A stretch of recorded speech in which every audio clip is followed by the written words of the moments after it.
Now this is called rationalizing the denominator.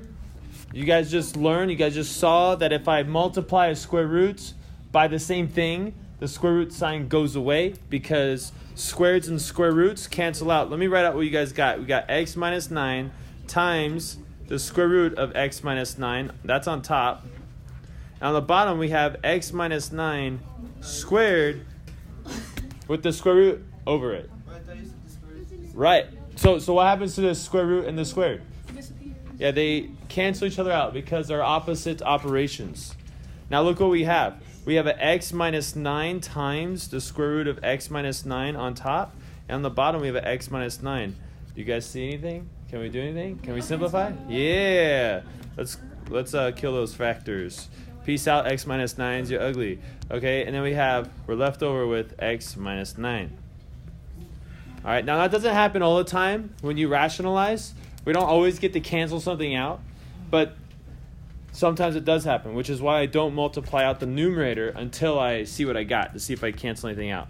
All right, now this next one is a little different because not everything is inside the radical on the bottom. And so we're going to use a trick. Well, it's not really a trick. Do you guys remember difference of squares? Yeah. You see both of these, they're kind of exactly the same. This is the same as this, except for one sign. One sign is different, yeah. And so which sign did I change? Did I change the sign on the square root of x or the 3? I changed it on the 3.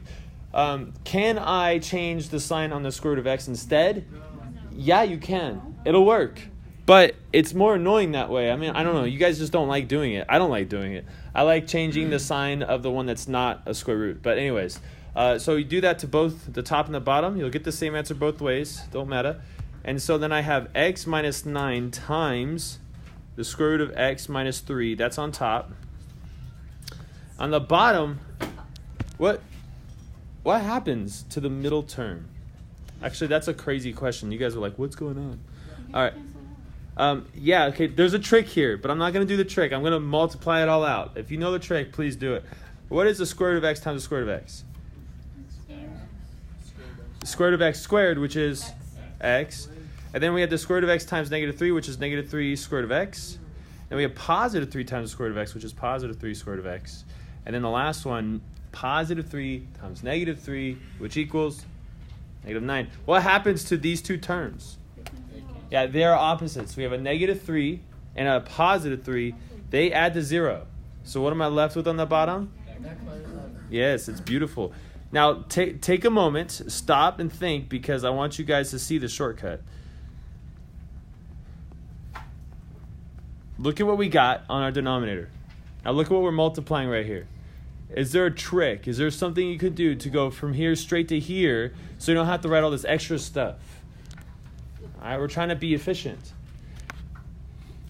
If you're multiplying two conjugates, you're going to have a minus in the middle. You're going to have whatever the square root of x is, which is x, and whatever the square of 3 is. What's the square root of 3? It's 9. It'll always work out that way when you multiply conjugates. Always. So if you see the trick, do it. All right. Now, what can I do just like I did on the other one? Yes. And so it happens on this one. It doesn't always happen, but it happened on this one too. It's always more exciting too. I like canceling things out.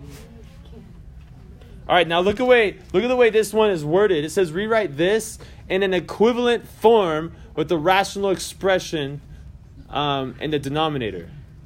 So we still want to have an equivalent form with a rational expression in the denominator. So we want to have a rational expression in the denominator, but it has to be written the same way.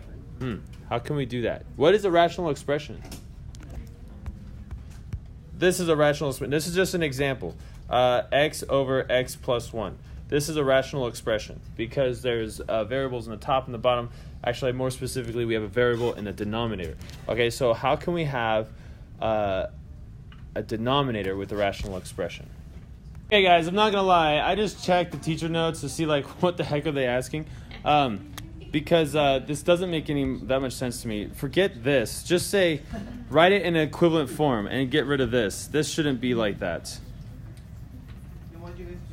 A rational expression. So I suppose it's, okay, the rational expression is saying without a radical in the denominator. So what would you multiply to the top and bottom? And don't tell me, I want you guys to tell each other, tell your neighbors, what would you multiply to the top and the bottom to get rid of that square root on the denominator? Can you scroll up? All right, this is what your neighbor should have said, or this is what you should have said. Square root of x plus 5, square root of x plus 5. Now, I chose the sign on the 5. I changed the sign on the 5. Could you have changed the sign on the square root of x? Yes, but then you got a bunch of negatives. I don't like that. All right, so on the top, I get square root of x plus 5. And on the bottom, what do we get? You guys remember the trick? It's going to be minus. What's that squared? X. And what is 5 squared? 25. Done.